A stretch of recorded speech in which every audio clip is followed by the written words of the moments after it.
Bom dia só, graças a Deus. Vamos abrir a nossa Bíblia, ser quase que no automático vai no livro dos Salmos, né? Mas eu quero, já que a gente fechou alguns salmos, eu queria hoje ir para o texto de Romanos, capítulo número 8. Romanos, capítulo número 8.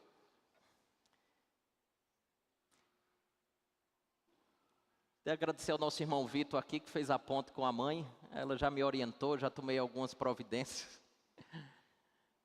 E se Deus quiser, eu vou melhorar. O que eu quero tratar com você hoje é fazer uma ponte com o dia que estamos hoje. Já que estamos falando sobre o Dia dos Pais. Na verdade, hoje acaba sendo um dia celebrado como o Dia dos Pais. Eu queria que você saísse daqui com a certeza de que Deus é o seu Pai. E eu acho que Paulo, aqui escrevendo aos Romanos, ele nos ajuda a termos um caminho sólido para ter a certeza que Deus é nosso Pai. A minha oração é que você, se porventura acha que Ele é o seu Pai, você não ache mais, você tenha convicção à luz do que Paulo vai aqui dizer. Se hoje você não tem essa convicção, que seja o dia dessa convicção, mas que não percamos a oportunidade de um dia como esse. Era um famoso pregador chamado Martyn Lloyd-Jones, pregou muito tempo na cidade de Londres. Ele dizia que nós não poderíamos perder as oportunidades que as datas comemorativas nos trazem, tais como Páscoa, tais como Natal, entre outras. A gente pode utilizá-las e dar uma perspectiva bem bíblica, evangelística. É um pouco disso que eu quero fazer nessa noite. Então, Romanos capítulo número 8. Versículo de número 12 a 17, rapidamente, para que a gente possa ganhar o máximo de tempo. Diz assim a santa palavra do Senhor. Assim, pois, irmãos, somos devedores, não a carne como se constrangidos a viver segundo a carne. Porque se viverdes segundo a carne, caminhais para a morte. Mas se pelo Espírito mortificardes os feitos do corpo, certamente vivereis, pois todos os que são guiados pelo Espírito de Deus são filhos de Deus. Porque não recebestes o espírito de escravidão para viverdes outra vez atemorizados, mas recebestes o espírito de adoção, baseados no qual clamamos Abba Pai. O próprio Espírito testifica com o nosso espírito que somos filhos de Deus. Ora, se somos filhos, somos também herdeiros, herdeiros de Deus e co-herdeiros com Cristo. Se com Ele sofremos, também com Ele seremos glorificados. Bendito Deus, continue a falar aos nossos corações, como assim já tens feito, por meio de uma via dupla, na qual nós louvamos o Senhor através de cânticos, e o Senhor fala aos nossos corações pelos mesmos. Fala conosco pela Tua palavra, instrui-nos, orienta-nos, exorta-nos, chama-nos a atenção, de modo que saiamos daqui persuadidos dessa verdade, ou respondendo essa pergunta de maneira muito clara, sim ou não, porque não existe outra resposta. Sim ou não, que seja a resposta nossa no transcurso do nosso sermão, mas que seja sim no fim da nossa meditação, nem que seja um sim que mudou no final. Olhemos para nós mesmos, façamos uma introspecção, autorreflexão e que sejamos confrontados pela Tua palavra. Faça isso, Senhor, para a glória Tua, alegria e benefício das nossas vidas. Te oramos no nome de Jesus. Amém.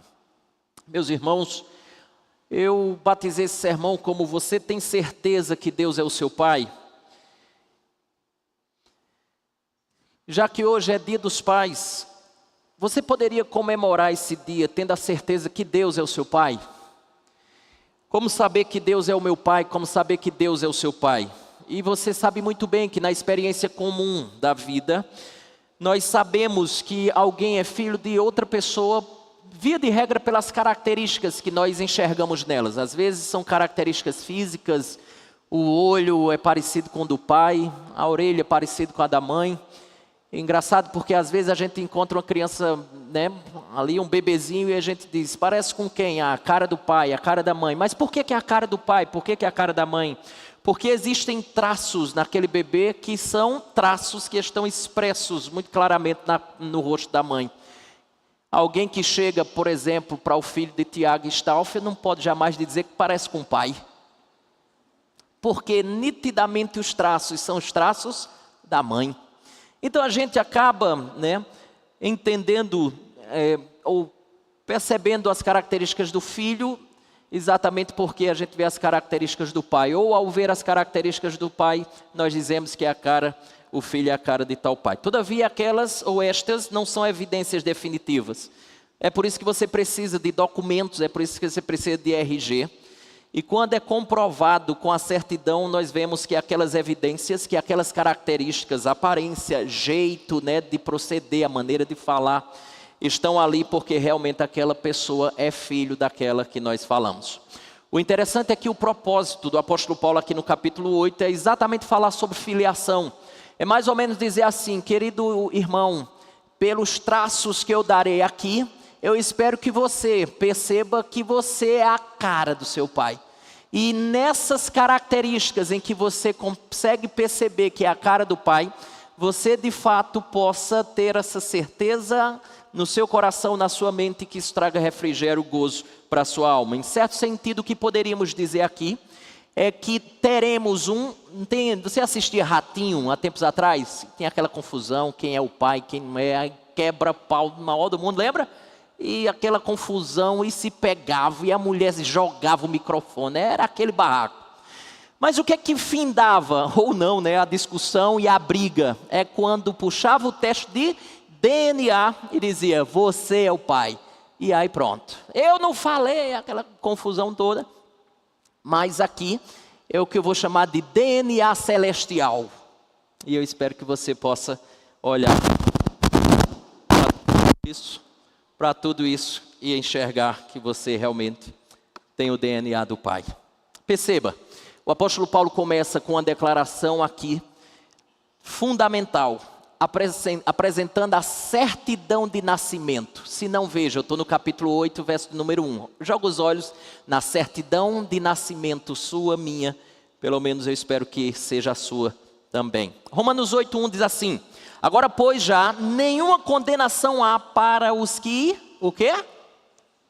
Em Cristo Jesus. Paulo se refere aqui à condenação da lei sobre o pecador, e essa condenação ela é imposta por Deus através dos seus mandamentos, porque todos nós quebramos a lei de Deus, e por isso nós estamos debaixo da condenação. Condenação esta que foi explicada no capítulo número 7, onde ele descreve o homem religioso que conhece a lei de Deus, tenta agradar a Deus por meio do seu próprio esforço, mas se vê impossibilitado de agradar a Deus, e assim grita desesperado. Verso 24 do capítulo 7, o que é que ele diz?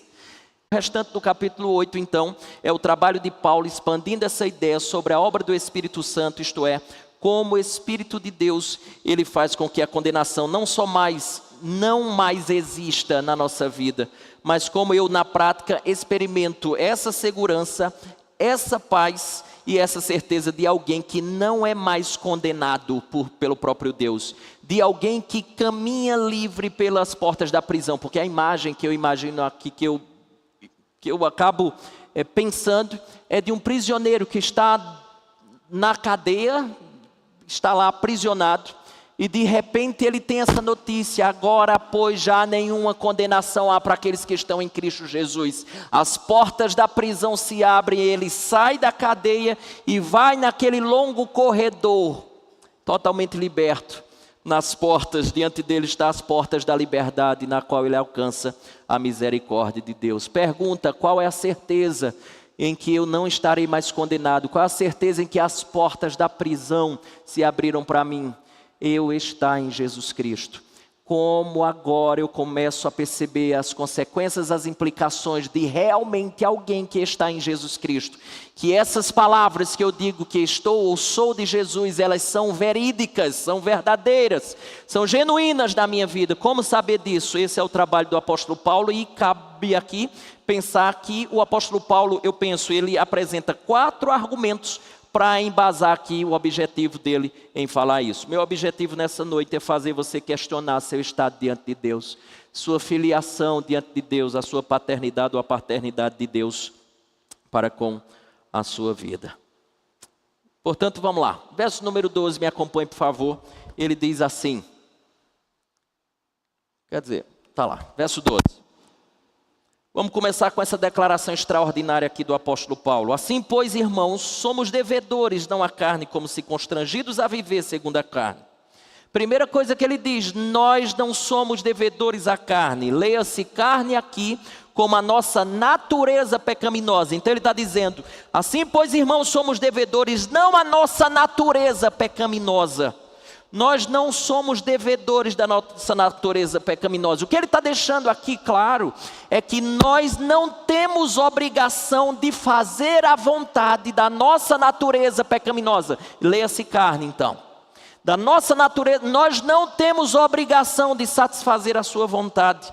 Se você está devendo a alguém, você está obrigado a acertar as contas com aquele alguém. Portanto, aqui ele está dizendo que você não tem que acertar contas com a sua carne. Não estamos obrigados a fazer a sua vontade. Isto é, viver pecando. O homem de Romanos 7,5, como não dá tempo a gente falar, mas é isso que Paulo vai discorrendo. Ele sabe o que é certo, ele sabe o que é errado, mas mesmo sabendo o que é errado, ele faz o que é errado. Você já experimentou isso na vida? Você sabe isso na experiência prática. Eu sei o que é errado, mas Senhor, é impressionante, eu continuo a fazer o que é errado ainda. Essa miséria ainda continua aqui na minha vida, me dá força, me dá graça. Nós não somos mais escravos, ou ele vai dizer isso adiante, né? Nós não somos devedores à carne. Logo, nós não temos obrigação de fazer a vontade dela. E isso é resultado, ele vai nos dizer, da obra do Espírito Santo na nossa vida. Note que essa declaração aqui do versículo número 12 começa com a expressão, assim pois irmãos. Percebeu? Assim pois indica que essa condição é o resultado de alguma coisa que ele disse antes. E o que é que ele disse antes? Ele disse que o Espírito Santo de Deus habita em nós. E que aplica em nós a obra redentora de Jesus Cristo, que nos transmite vida. Assim, pois, verso 12, ou seja, como resultado da presença do Espírito Santo de Deus na nossa vida, em mim aplicada, né, a obra redentora de Cristo, aplicada pelo Espírito que faz morada aqui na minha vida, eu estou livre da obrigação de satisfazer a vontade da minha carne. E aqui, obviamente, ele não está falando de perfeccionismo, mas também o que ele está ensinando aqui está muito longe daquela ideia de que nós vivemos na prática ou vivemos no pecado. Eu sei que eu não serei, nem tampouco você será perfeito na sua caminhada cristã, mas não significa dizer que a vida normal do cristão é uma vida que diariamente está escravizada ao pecado, a hábitos pecaminosos, a maneiras de viver contrária à vontade de Deus, à palavra de Deus. Isso está longe do que ele está nos ensinando aqui. Sou devedor a Deus, constrangido a viver para Ele, não satisfazendo a vontade da carne. Suba para o verso melhor, desça, né? Verso número 13, olha o que ele diz. Veja, porque. Veja a palavra inicial do verso 14, o que ele diz? Pelo menos a minha tradução aqui está, pois. Do verso de número 15, porque. O que ele está fazendo aqui? Verso 13, 14 e 15, ele está explicando a declaração do versículo número 12. As primeiras palavras dos versículos seguintes são explicações do que ele disse no verso 12.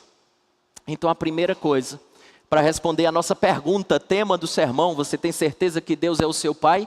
A primeira pergunta é, sua vida é dirigida pela vontade da carne ou por essa natureza pecaminosa? Você cede com facilidade à sua natureza carnal, aquelas coisas que você sabe muito bem que são erradas, que são contrárias à palavra de Deus. É isso que dirige a sua vida. Venha comigo, verso 13, olha o que ele diz. Porque se viverdes segundo a carne, caminhais para a morte.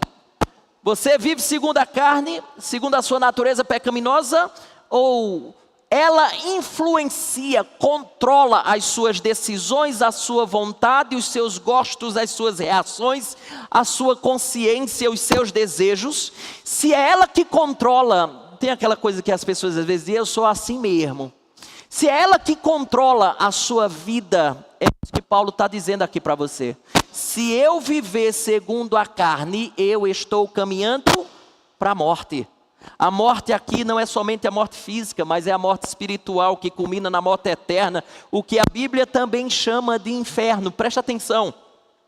Se eu vivo de acordo com a carne, é para esse local que eu estou caminhando. Esse vai ser o resultado. Agora observe o outro lado. Verso 13 ainda, só que a parte B aqui. Veja o que ele diz. Mas se pelo Espírito mortificardes os feitos do corpo, certamente vivereis. Às vezes a palavra corpo é usada na teologia paulina para descrever o homem no seu estado pecaminoso, estado de fragilidade, estado de queda.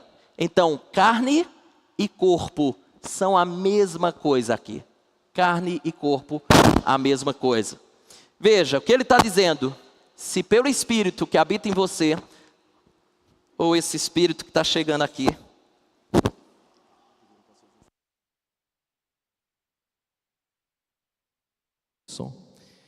então, se pelo Espírito que habita em você, você mortificar os feitos, isto é, os atos, as atitudes da carne, que o pecado que está em você deseja fazer, então, o que Paulo está dizendo, você está caminhando para onde? Parte B do verso 13, para a vida. Você é um daqueles que não mais a condenação faz parte. Agora presta atenção, como é que eu sei que sou filho de Deus?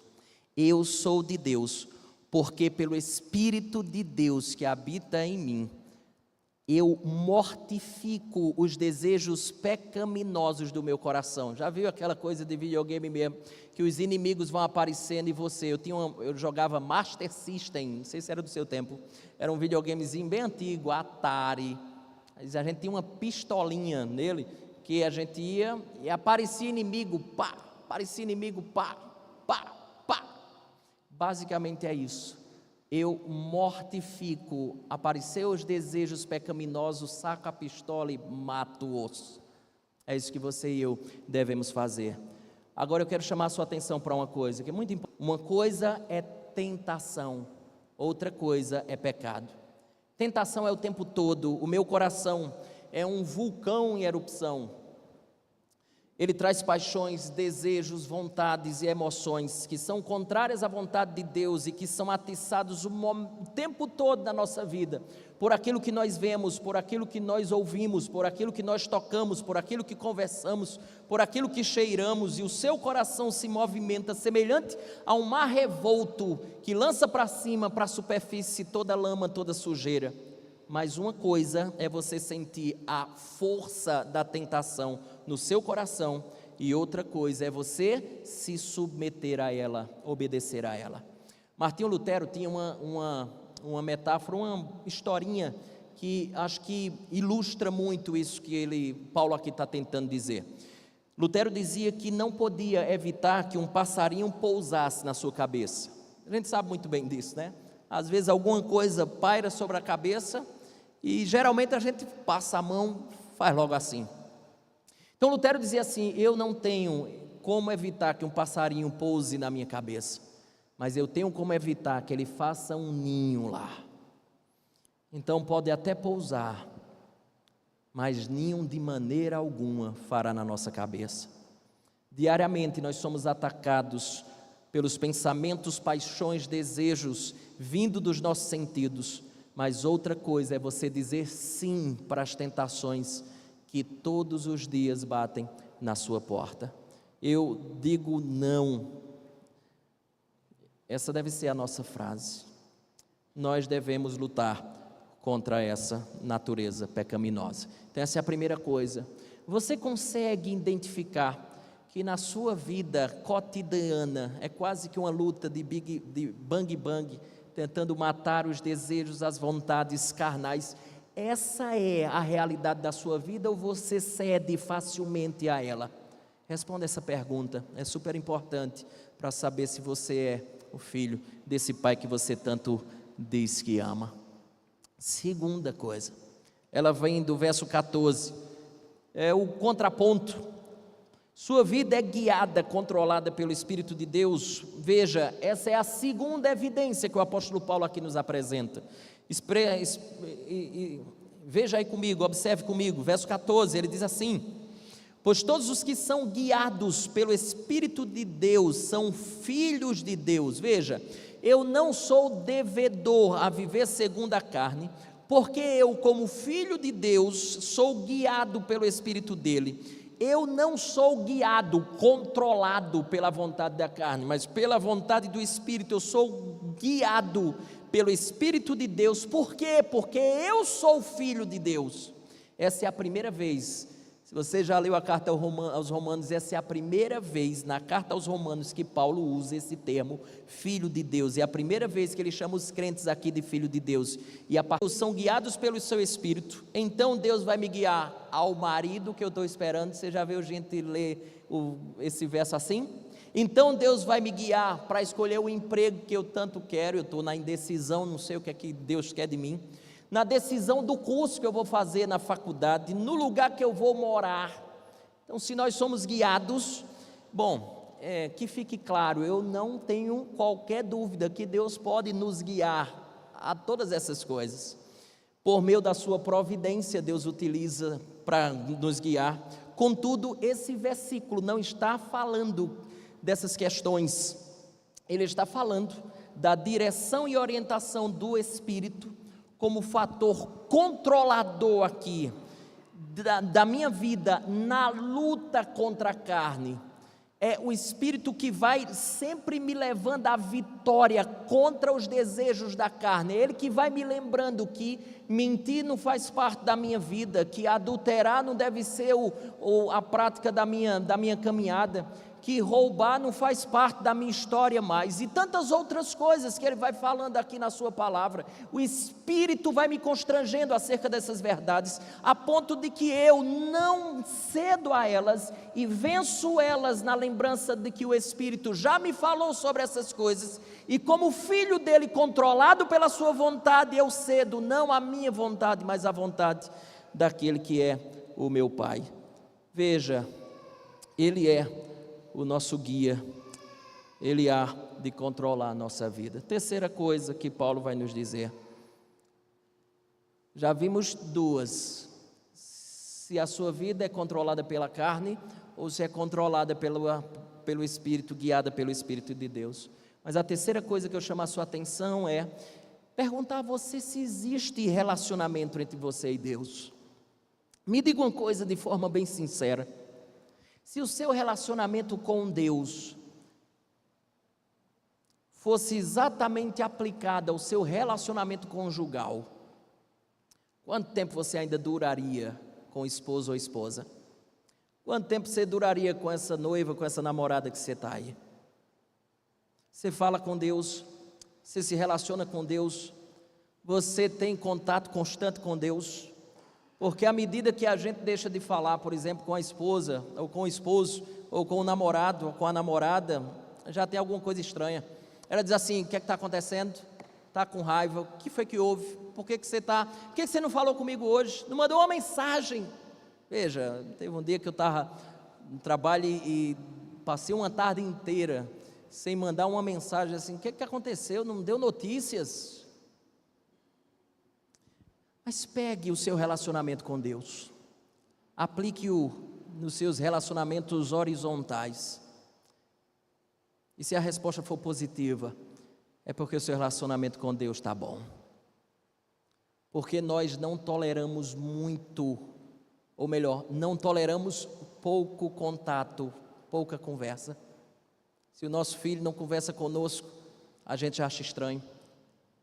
Se não há abertura, não abre o coração, não fala um pouco dos seus dramas, ou não conta as suas vitórias, tem alguma coisa errada com esse filho. Como é que está esse relacionamento seu com Deus? A sua vida é marcada por intimidade com Deus, um relacionamento não só próximo, mas contínuo com Deus. Intimidade aqui não é no sentido de que muitos falam, né? Quando chamam Deus de você, já viu assim? Pessoas que, eu sou tão íntimo de Deus que eu chamo de você, você é Deus.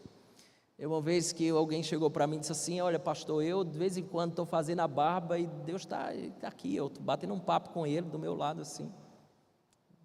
Vejo assim Ele mesmo, é um negócio assim impressionante, a intimidade que eu tenho com Ele assim, é mais, nossa, você é impressionante, viu?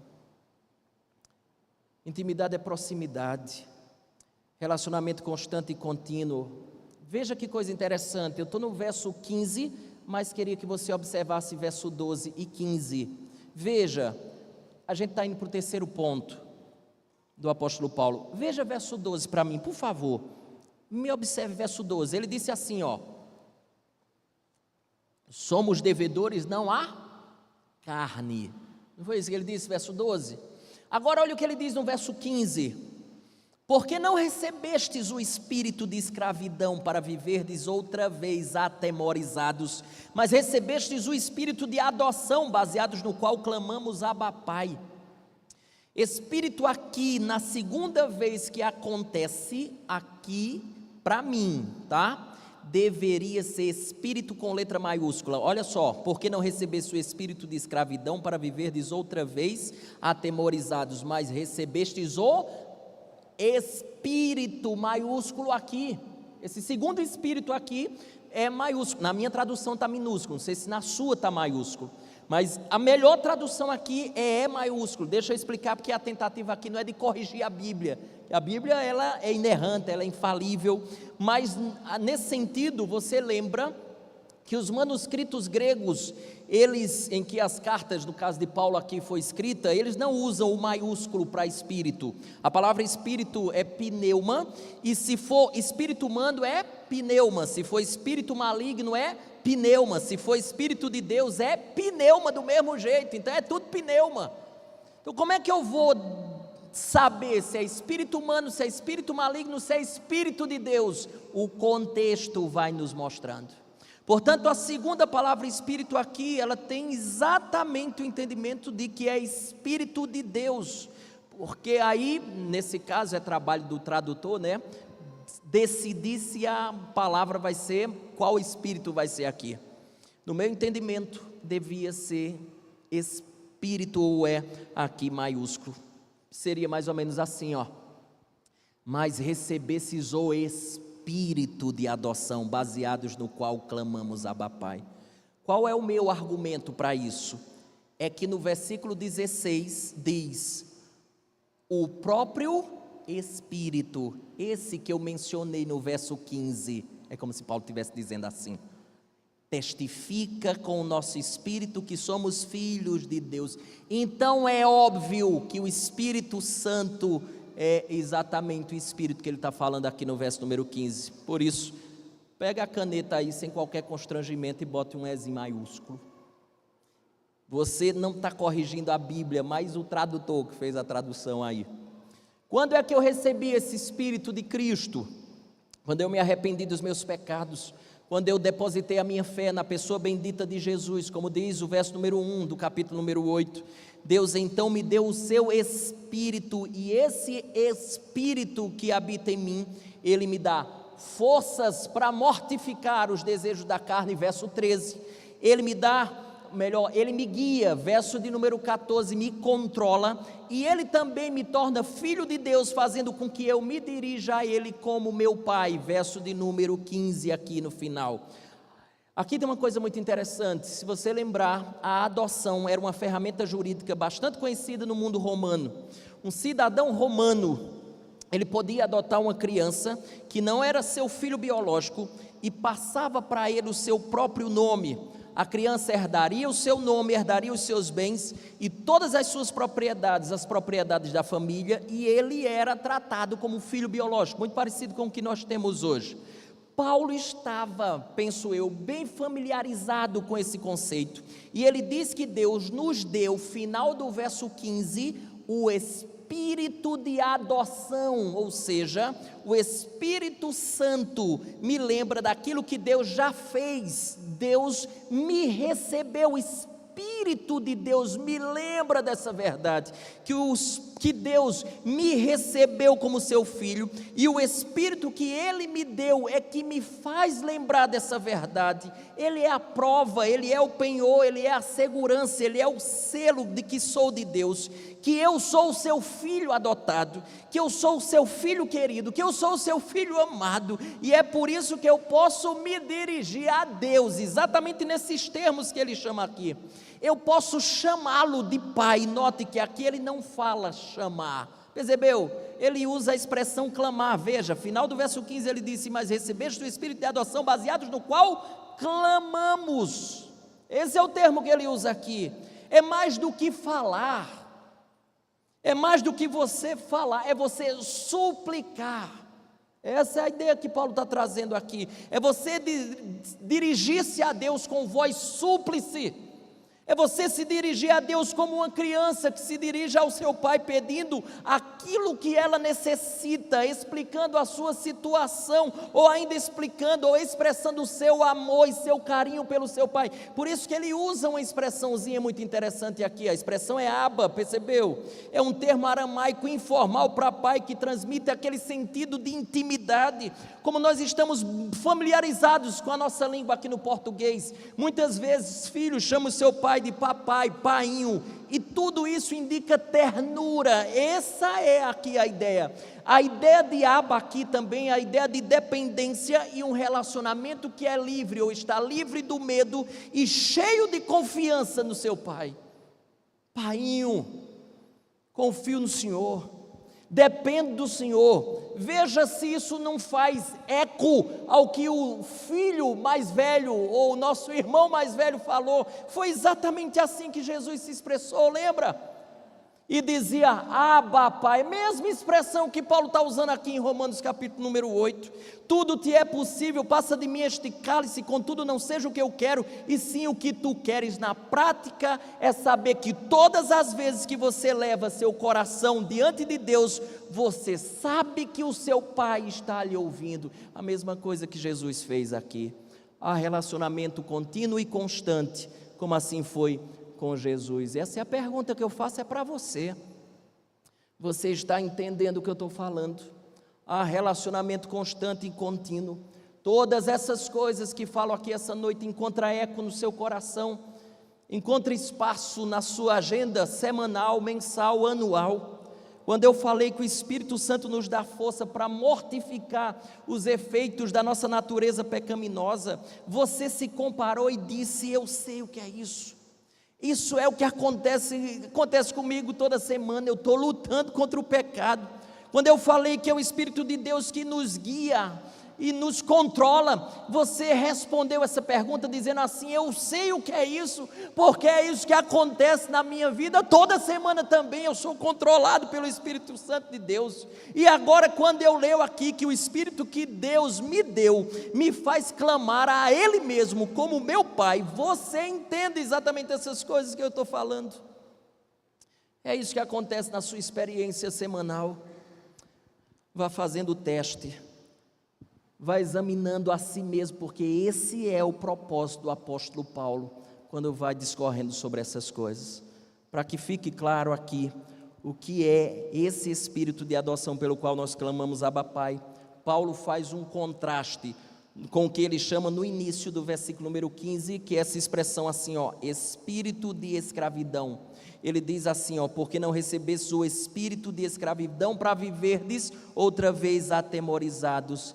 Essa é uma descrição do homem religioso do capítulo número 7, que não conhece a Deus, e ele vai vivendo de acordo com a sua performance, vai vivendo de acordo com os seus esforços, e diante disso, quando ele falha, quando ele quebra, esse homem religioso, ele fica atormentado, porque Deus lhe é um terror, ele sabe do que Deus há de fazer. Mas esse que foi alcançado por Deus, ele não vive nesse terror, como ele está dizendo aqui, no verso de número 15. Você não é mais escravo, apesar que Paulo, é interessante, eu acho que eu coloquei aqui, Paulo também usa essa expressão, embora seja traduzida como servo, aqui a palavra é a palavra escravo. Mas o que Paulo está dizendo é que, aqui em Romanos 1, é que ele está ao dispor do seu Deus. Na verdade, quando ele fala que nós somos escravos, ou que ele é escravo, ele está exatamente dizendo a parte do verso número 14, né? Quando ele diz que é guiado, controlado, eu sou escravo de Deus. Mas quando ele fala aqui na ideia de alguém que não deve ser escravo, ele está falando sobre esse tormento de viver pela sua performance. Você não está mais nessa realidade. Deus não vai ser mais seu terror. O que você faz hoje de viver de uma forma que agrada a Ele, é tão somente porque você já é filho dEle.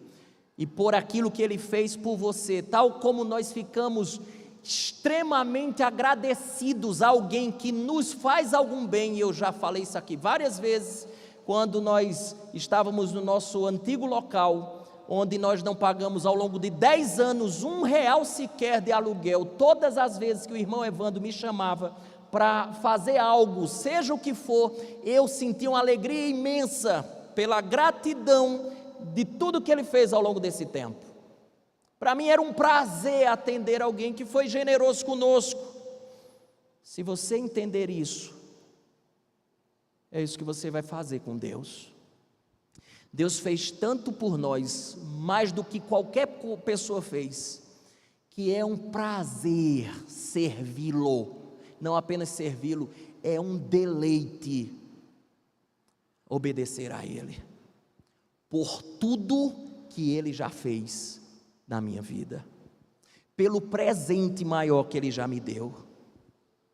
Ele me salvou, Ele transformou a minha vida. Tudo que eu faça para Ele vai ser uma expressão de pura gratidão, porque Ele fez demais por mim, eu fiz tão pouco por Ele. Mas avancemos para o quarto ponto. Eu vou chamar isso de testemunho interno do Espírito Santo. É o que Paulo vai falar aqui. E essa coisa é meio que difícil, mas eu chamo a sua atenção, porque se a gente entender isso aqui é muito bacana. Preste bem atenção no que Paulo vai dizer aqui nessa parte de testemunho interno. Veja, verso de número 16, verso número 17, me acompanhe por favor, ele diz assim: o próprio Espírito, esse da adoção do verso 15, testifica com o nosso Espírito que somos filhos de Deus. Verso 17, ora, se somos filhos, somos também herdeiros, herdeiros de Deus e co-herdeiros com Cristo. Se com Ele sofremos, também com Ele seremos glorificados. Nós aqui temos o quarto ponto, é o apóstolo Paulo apresentando o que ele chama de testemunho interno aqui do Espírito Santo, como uma evidência que já não somos mais daquela turma que está condenada, nós somos daquela turma que agora não há mais condenação. Veja, ele diz uma coisa aqui interessante, o que é que ele está tentando nos dizer quando diz assim, ó, o próprio Espírito testifica com o nosso espírito que somos filhos de Deus. A palavra espírito aqui, ela significa um convencimento interno, é isso. Então quando ele está dizendo, verso número 16, o próprio Espírito, ele nos convence internamente, é uma persuasão de que algo é verdade. O testemunho do Espírito de Deus com o nosso espírito, o Espírito de Deus nos persuadindo, me convencendo e a você, e demonstrando internamente que você, somos realmente filhos de Deus. Nós já vimos que, primeiro, Ele me leva a mortificar a carne, que segundo, nós somos guiados, controlados pelo seu Espírito. Terceiro ponto, melhor dizendo, Ele me faz chamar Deus, ou clamar a Deus, como meu Pai, certo de que Ele me ouve e que Ele me assiste. E agora nós aprendemos a última coisa que o apóstolo Paulo quer nos dizer aqui, é que o Espírito Santo de Deus nos convence, nos persuade, Ele argumenta, Ele apresenta os fatos e nos leva à convicção, nos assegurando que de fato somos filhos de Deus. Um teólogo francês, seu nome era João Calvino, ele dizia que esse é o que ele chama de testemunho interno do Espírito Santo, que é a forma mais elevada de certeza que alguém pode ter que de fato é filho de Deus. Se existe algo mais elevado, ele diz que é isso aqui, que é a comprovação mais elevada de que de fato somos filhos de Deus. Deixa eu explicar isso aqui. Existem duas maneiras de o Espírito testificar que de fato somos filhos de Deus, pelas quais nós podemos ter a convicção de que fomos alcançados, somos salvos. Veja, primeira delas seria o que nós chamamos de método indireto. Você faz uma comparação, é basicamente isso aqui, ó. Deixa eu ajudar você. Isso aqui, ó, um checklist. Basicamente é isso. Tipo assim, ó. Primeiro, a Bíblia diz que o salvo é aquele que crê que Jesus Cristo ressuscitou dos mortos. Aí você pega, examina o seu coração e diz assim: eu creio que Jesus ressuscitou dentre os mortos. Aí o que você faz? Cheque. Primeiro. Vamos para a segunda questão, então. A pessoa que é salva, ela não vive na prática do pecado. Você olha assim para você: bem, eu caio num pecado, caio no outro, infelizmente. Mas o pecado não é uma prática de vida que eu tenho. Eu não vivo praticando o pecado. Esta não é a minha maneira de viver, não é a forma que eu vivo toda semana, todo dia. Então, não vivo na prática do pecado. O que é que você faz? Cheque. Até aqui tudo ok. Então está caminhando bem. Terceiro, a pessoa que é salva ama o seu próximo. Aí você diz assim: tirando o meu vizinho, tirando fulano de tal, o resto eu amo todo mundo. Faz assim para todo mundo, amo a todos. Eu sempre estou disposto a perdoar. Eu acho que dá para colocar cheque aqui. Aí você vai lá aí, cheque. O salvo perdoa assim como foi, e assim vai. Ou seja, depois quando você chega no item 10, você deu cheque em 8. 8 das 10, você está lá, bateu com você. Então você diz assim: comparando o que eu sou com aquilo que a Bíblia diz que é uma pessoa genuinamente cristã, eu tenho razoável certeza de que eu sou salvo, porque a minha vida exatamente bate com aquela descrição do Novo Testamento, ou que a Bíblia traz de uma pessoa que realmente é salva. Então esse é o primeiro método, o método indireto. Quem usa muito esse método é exatamente o apóstolo João. Vê se não é. Olha só, João diz assim, primeiro critério, o critério da santidade, João usa. 1 João 3,6, todo aquele que permanece nele não vive pecando, critério da santidade. Todo aquele que vive pecando não o viu nem o conheceu. Você vive pecando? Não, cheque, entendeu? João faz a mesma coisa, a vida que é, por exemplo, caracterizada pela verdade. Ele diz: nisto reconheceis o Espírito de Deus, todo Espírito que confessa que Jesus Cristo veio em carne é de Deus, e todo espírito que não confessa a Jesus não procede de Deus. Terceiro, do amor. Se alguém disser ama a Deus e odiar seu irmão, é mentiroso. Veja que João vai fazendo exatamente isso. João coloca pelo menos 3 critérios na sua primeira carta, exatamente para que os crentes pudessem ler e se assegurar que são ou não filhos de Deus. Tanto é que ele vai terminar a sua carta, olha como ele termina, capítulo 5, olha o que ele diz: estas coisas vos escrevi, a fim de saberdes que tendes a vida eterna, a vós outros que credes em o nome do Filho de Deus. Então escrever essa carta para vocês é terem certeza que tem a vida eterna, ou não, para que vocês tenham ou não certeza. Esse foi o intuito de João. Esse é o primeiro método, e o método mais comum, mas tem um segundo que é, por alguns dito como mais eficiente. Eu penso que é esse que o apóstolo Paulo está usando aqui. É quando o próprio Espírito de Deus, sem argumentos, sem persuasão, chega no ouvido do crente e diz assim: você é meu. Isso parece bem místico, mas presta atenção, especialmente ou especificamente no que ele diz lá no verso de número 17, quando ele diz assim, se com ele sofremos.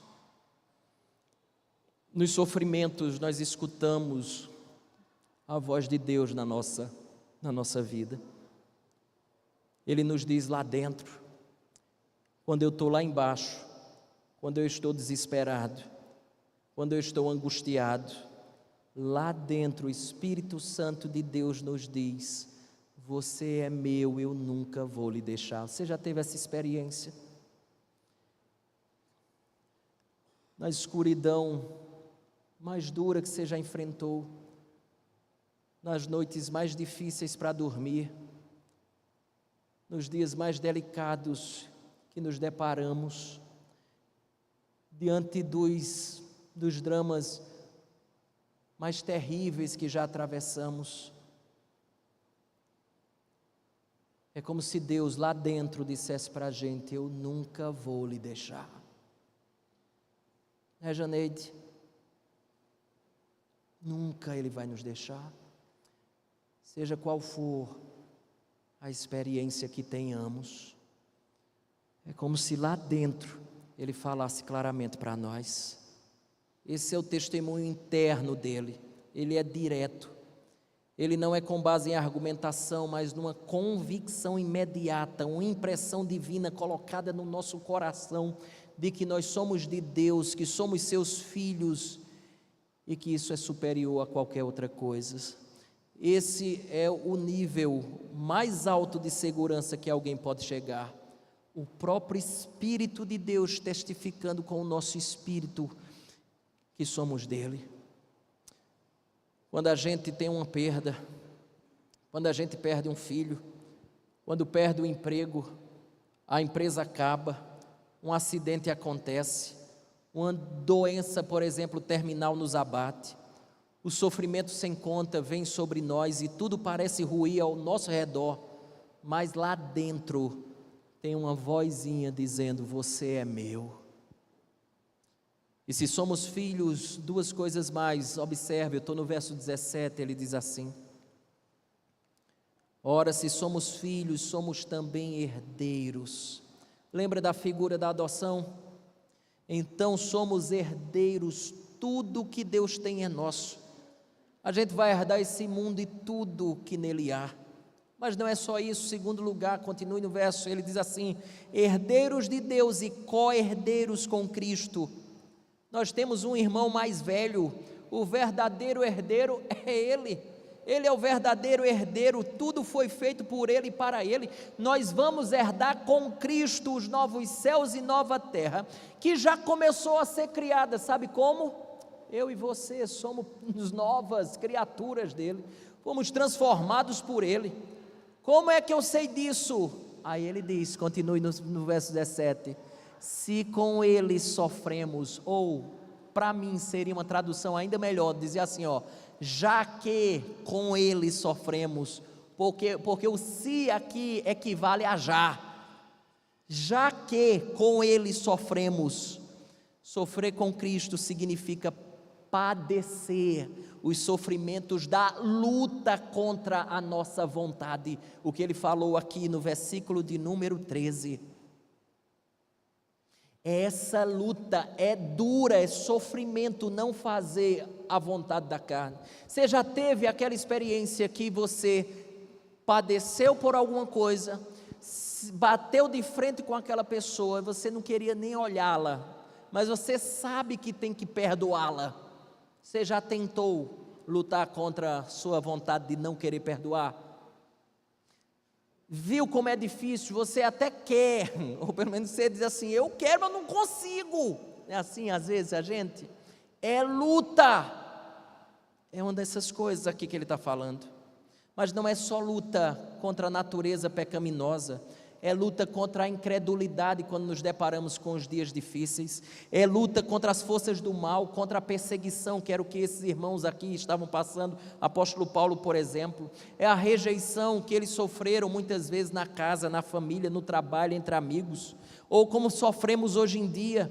É o que Jesus disse: tome a sua cruz e siga-me, já que com ele sofremos. Aí o texto diz, continue, também com ele seremos glorificados, porque o Espírito testifica com o nosso espírito que somos filhos de Deus. A gente vai sofrer nesse mundo, mas tanto quanto o sofrimento é uma realidade palpável, notória, indiscutível nesses dias que vivemos. A glória, de igual maneira, será palpável, notória, quando nosso Senhor Jesus Cristo rasgar os céus e vir nos buscar. Se com Ele sofremos, também com Ele seremos glorificados. Preste atenção numa coisa que eu quero compartilhar com você aqui. Isso tem uma implicação fortíssima.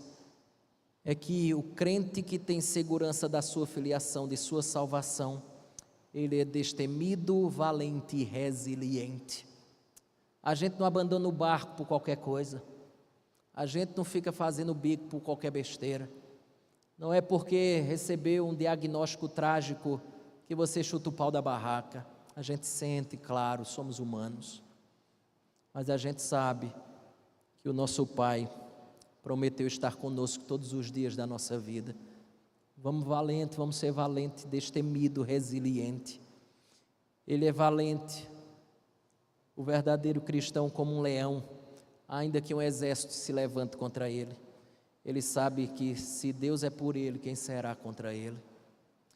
Os homens podem matar o nosso corpo, mas não podem matar a nossa alma. Os homens podem tirar os nossos bens materiais, mas não podem tirar o mundo do qual eu sou herdeiro. Nós perseveramos em meio às dificuldades que atravessamos. Deixa eu dizer uma segunda coisa, segunda lição. É que o deleite no pecado e a certeza da salvação não se tem ao mesmo tempo, porque uma coisa anula a outra. Deixa eu explicar isso através do que Billy Graham, famoso evangelista americano, falou. Certa vez disse que Billy Graham estava no avião e chegou um passageiro completamente bêbado, sentou ao lado dele e olhou para ele e disse o seguinte: eu não sei imitar bêbado, tem alguém aí? Mas ele chegou para o Billy Graham e disse assim: o senhor é o doutor Billy Graham? Aí o Billy Graham disse: sou eu mesmo. Aí ele disse assim, o bêbado falou: foi o senhor que me converteu? Aí Billy Graham respondeu: foi mesmo, porque se fosse o Espírito Santo de Deus, você não estava assim. Ou você tem o gosto pelo pecado, ou você tem a certeza da salvação, mas não dá para juntar as duas coisas ao mesmo tempo. Me permita concluir dizendo uma coisa que eu espero que traga ânimo ao seu coração. Contar a história que uma senhora foi certa vez ao seu pastor e, em grande amargura de coração, grande amargura de espírito, levando nas mãos um punhado de areia molhada, disse o seguinte: pastor, o senhor está vendo o que é isso? O pastor respondeu: estou vendo sim, isso aqui é um punhado de areia molhada. Ela simplesmente respondeu dizendo: mas o senhor não sabe o que ela significa? Sabe? O pastor disse: eu não sei, não tenho a mínima ideia do que significa ou do que você quer transmitir com esse punhado de areia. Ela, já com lágrimas nos olhos, as lágrimas começaram a rolar sobre o seu rosto. Ela disse assim: isso aqui, pastor, sou eu, respondeu ela. Isso aqui é a grande multidão dos meus pecados, que eu não tenho a capacidade de numerá-los, porque são muitos. O pastor perguntou: onde é que você conseguiu essa areia, minha filha? Ela disse: eu consegui lá na praia, lá embaixo. Então o pastor disse assim: volte lá e tome consigo uma pá, não mais use suas mãos para recolher a terra. Pegue uma pá, ajunte um grande monte de areia e faça o mais alto que você puder.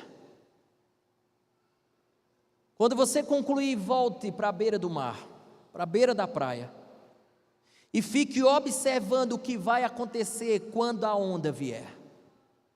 E aquela mulher obedeceu ao que o pastor disse, pegou uma pá emprestada e começou a juntar areia. Uma pá sobre outra, um punhado sobre outro, até o ponto mais alto que ela conseguiu juntar areia. E dentro de 1 hora, ela voltou para relatar o que aconteceu com a sua experiência. Bate na porta do pastor e diz assim: pastor, eu preciso lhe dizer o que foi que aconteceu no monte de areia que eu fiz. Ela disse assim: a onda passou por sobre o monte de areia que eu fiz e levou aquele monte de areia completamente. Não ficou um montezinho sequer de areia. O pastor olhou bem dentro dos olhos daquela mulher e disse o seguinte: é justamente assim, minha filha. Quando reconhecemos que não há esperança em nós e depositamos esperança, melhor, toda esperança e fé nele, é isto que acontece. Ele toma para si os nossos pecados e lança sobre nós toda a sua justiça. Agora vá embora e viva toda a sua vida em gratidão e dedicação àquele que levou todos os seus pecados e depositou em você toda a justiça que você precisava ter. Quando pecar, lembre-se uma vez mais disso. Deixa eu dizer uma coisa para você. O lugar por excelência,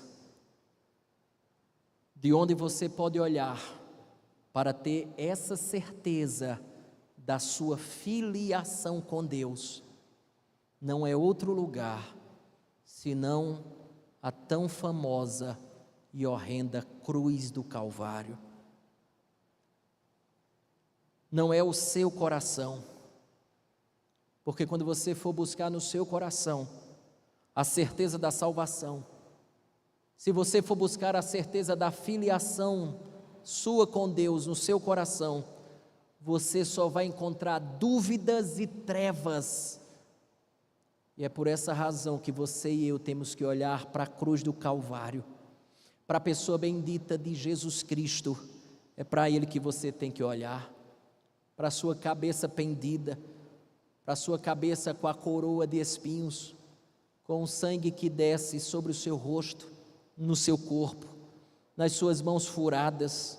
É ali que você vai encontrar a certeza da sua salvação, da sua filiação com Deus, não dentro de você mesmo.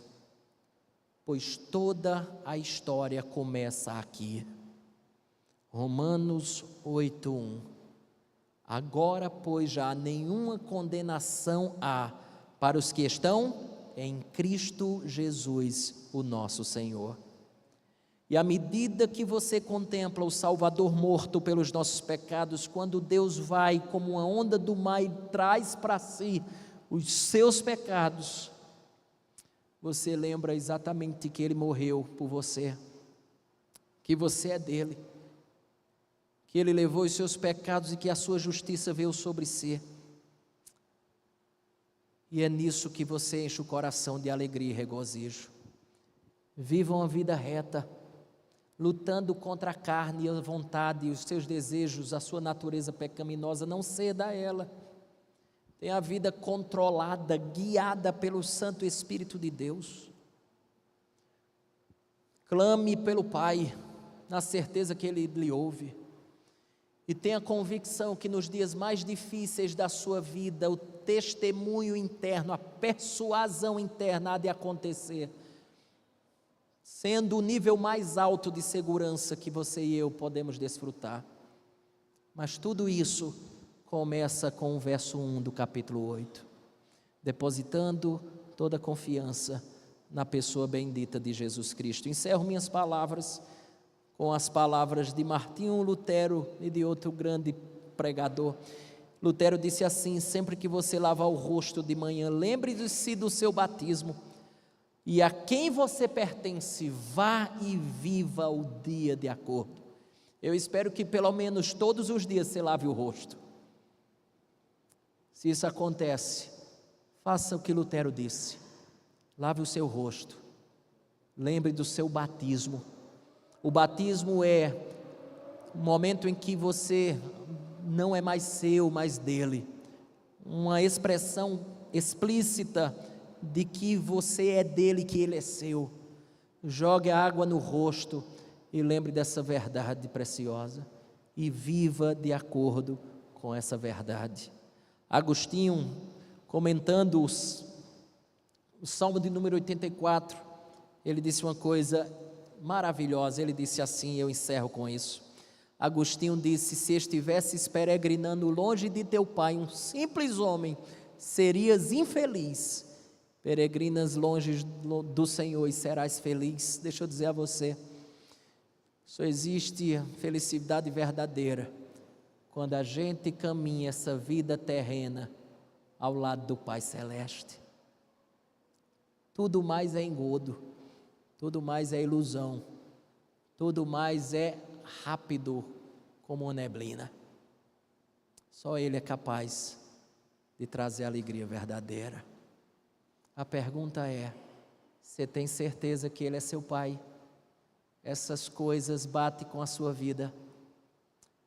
Se porventura essa não é a realidade, eu aproveito esse momento para lhe pedir, ou que você rogue, clame a Deus para que lhe perdoe.